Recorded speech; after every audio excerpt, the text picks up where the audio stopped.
আসসালামু আলাইকুম রহমতুল্লাহি ওবারাকাতু। শিক্ষা সবার জন্য এর পক্ষ থেকে সবাইকে জানাচ্ছি আন্তরিক শুভেচ্ছা ও অভিনন্দন। আজকে আমি পঞ্চম শ্রেণীর গণিত বইয়ের 34 এবং 35 পৃষ্ঠা থেকে মৌলিক উৎপাদকে প্রকাশ কী এবং কিভাবে মৌলিক উৎপাদকের মাধ্যমে লসাগু নির্ণয় করা যায় তা শিখিয়ে দেব।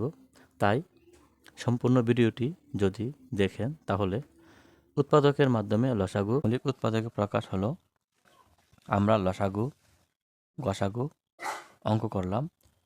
এই লসাগু এবং গসাগু অঙ্কই করব, তবে অন্য একটা পদ্ধতিতে। আর এই পদ্ধতিটার নাম হচ্ছে মৌলিক উৎপাদকে প্রকাশ।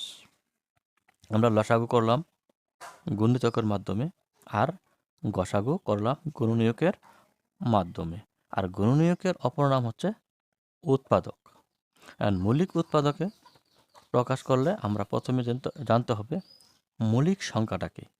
তো মৌলিক সংখ্যাটা হচ্ছে কোনো সংখ্যার গুণনীয়ক যদি এক এবং ওই সংখ্যা শুধু দুইটি হয় তাহলে সংখ্যাটিকে মৌলিক সংখ্যা বলে।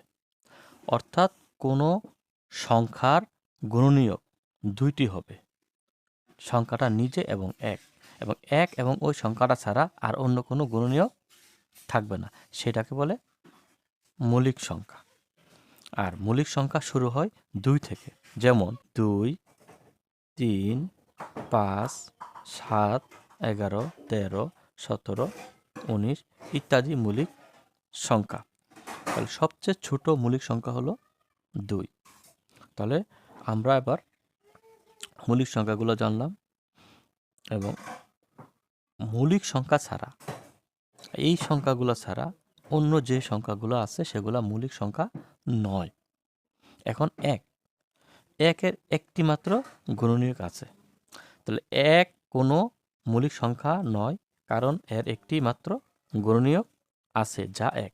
তাহলে যে সংখ্যাটার গুণনীয়ক এক আর কোনো গুণনীয়ক নাই, সেটা মৌলিক সংখ্যাও নয়, সেটা যৌগিক সংখ্যা নয়, সেটা হবে স্বাভাবিক সংখ্যা। তাহলে আমরা জানলাম মৌলিক সংখ্যা কী এবং যৌগিক সংখ্যা কী। এবার আমরা মৌলিক সংখ্যার গুণফল হিসাবে প্রকাশ করব। আমরা মৌলিক উৎপাদক কীভাবে প্রকাশ করি সেটা আবার জানব। এখন সবচেয়ে ছোট মৌলিক সংখ্যা হচ্ছে 2। এখানে আমরা 12 এবং 24 এই দুইটি সংখ্যাকে যদি আমরা মৌলিক উৎপাদকে প্রকাশ করি তাহলে আমরা কীভাবে করতে হবে। এখানে 12 সংখ্যাটিকে 2 দিয়ে ভাগ করলে মিলে, অর্থাৎ 12 গুণনীয়ক 2, 12 গুণনীয়ক 3, 12 গুণনীয়ক 4, 12 গুণনীয়ক 6, কিন্তু মৌলিক গুণনীয়ক হচ্ছে 2 এবং 3।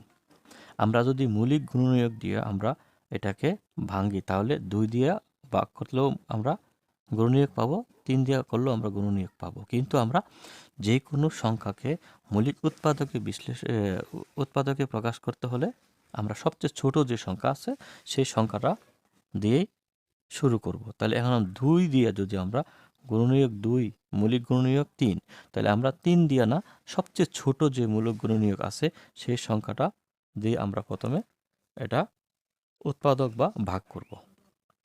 এখন এই যে 2 দিয়ে যদি আমরা 12কে ভাগ করি তাহলে কত আসতেছে? 6 দুগুণে 12।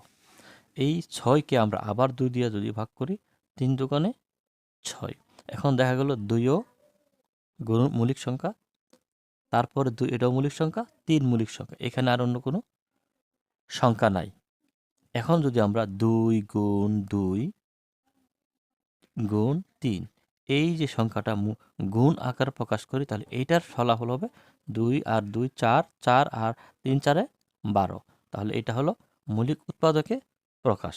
অর্থাৎ 12কে আমরা মৌলিক উৎপাদকে প্রকাশ করলে এইভাবে করতে হবে 2 2 2 গুণ 2 গুণ 2, তাহলে এর ফলাফল হবে 12। এটা হচ্ছে মৌলিক উৎপাদকে প্রকাশ করা।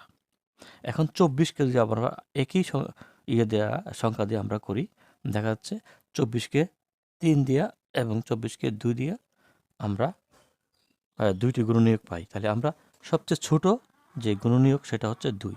তারপর হচ্ছে 3 দিয়ে ভাগ করলে আমরা এটাকে ভাগ করতে পারি, এবং 2 দিয়ে ভাগ করলেও করতে পারি। তাহলে আমরা সবচেয়ে ছোট সংখ্যা হচ্ছে মৌলিক সংখ্যা 2। 2 দিয়ে যদি ভাগ করি তাহলে 12 দোকানে 24, 2।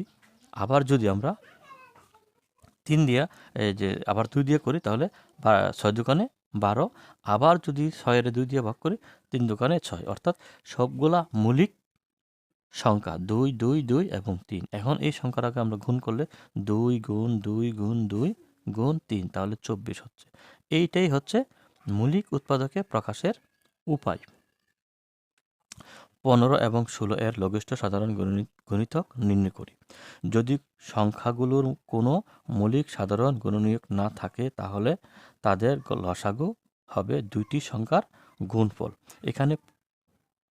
এখানে 15 এবং 16, 15 এবং 16 এই দুইটা সংখ্যার 2 দিয়া একটাকে ভাগ করলে মিলে, 3 দিয়া আরেকটাকে ভাগ করলে মিলে, অর্থাৎ 2 একটা মৌলিক সংখ্যা, সেটাকে 15 দ্বারা বিভাজ্য নয়। আবার 2 একটা মৌলিক সংখ্যা, সেটা 16 দিয়ে বিভাজ্য। 3 একটা মৌলিক সংখ্যা, সেটা 15 দিয়ে বিভাজ্য, 15কে বিভাজ্য হয় এবং 16 দ্বারা বিভাজ্য হয় না।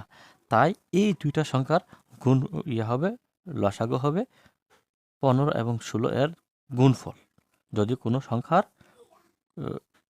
কোনো মৌলিক সাধারণ গুণনীয়ক না থাকে তাহলে তাদের লসাগু হবে দুইটি সংখ্যার গুণফল।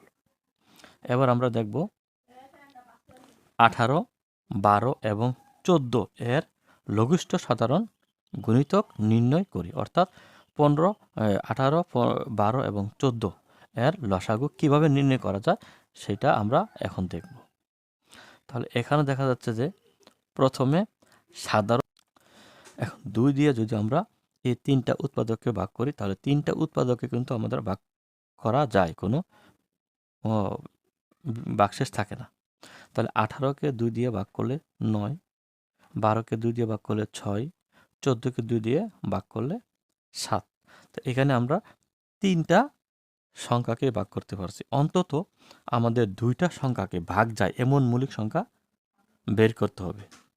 2 এর কম কোনো সংখ্যা দিয়ে ভাগ যায় তাহলে আমরা সেই সংখ্যাটা নিতে পারবো না। অর্থাৎ 2 এর বেশি, 3টা হতে পারে, 4টা হতে পারে, ভালো, 5টা হলেও ভালো, কিন্তু 2 এর বেশি হতে হবে বা অন্তত 2টা হতে হবে। এখন তাহলে আমরা 3টা দেখি। এখানে আছে 2, 9, 9কে 2 দিয়ে তো ভাগ করা যায় না, 7কেও যায় না। এখন 3 দিয়ে দিলে তাহলে 9কেও যায়, 6কেও যায়। অন্তত 2টা সংখ্যাকে ভাগ করা যায় এবং ভাগশেষ থাকে না। তাহলে 3 দিয়ে যদি আমরা 9কে ভাগ করি 3 3কে 9, 6 দিয়ে যদি 6কে ভাগ করলে 3 দোকানে 6। এখন আছে 7। 7 একটি মৌলিক সংখ্যা এবং 3 দিয়েও ভাগ যাবে না, 2 দিয়েও ভাগ যাবে না। তাহলে 7টা বরাবর আমরা নিচে বসিয়ে দিলাম। যে সংখ্যাটাকে ভাগ করা যাবে না সেই সংখ্যাটাকে আমরা বরাবর নিচে বসিয়ে দেব। এখন আমরা দেখি 2, 3, 7, 3টা মৌলিক গুণনীয়ক। এখানে অন্য কোনো আর সংখ্যা দ্বারা ভাগ করা যাবে না, 3টাই মৌলিক গুণনীয়ক। এখন আমরা কি করব, এই যে যদি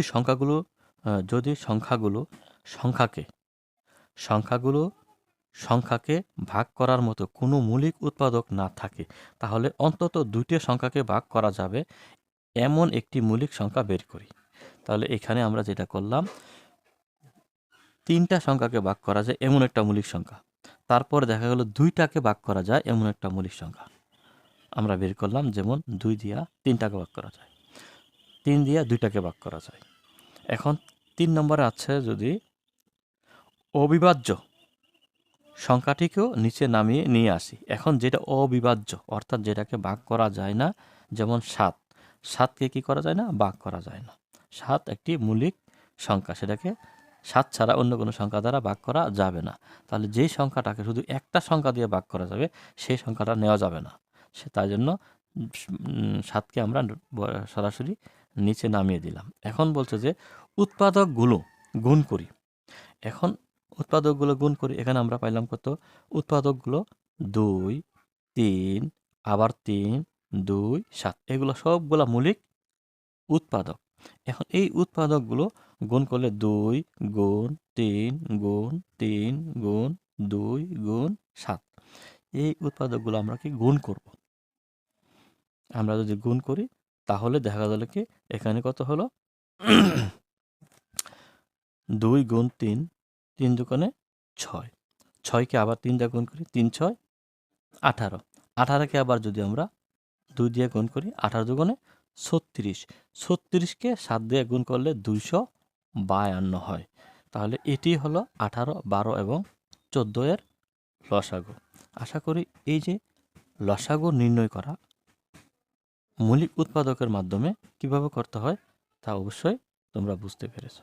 আশা করি মৌলিক উৎপাদকের মাধ্যমে কিভাবে লসাগু করতে হয় তা অবশ্যই জানতে পেরেছো। যদি ভিডিওটি ভালো লাগে অবশ্যই লাইক এবং সাবস্ক্রাইব দিয়ে পাশে থাকবে অবশ্যই। আল্লাহ হাফেজ।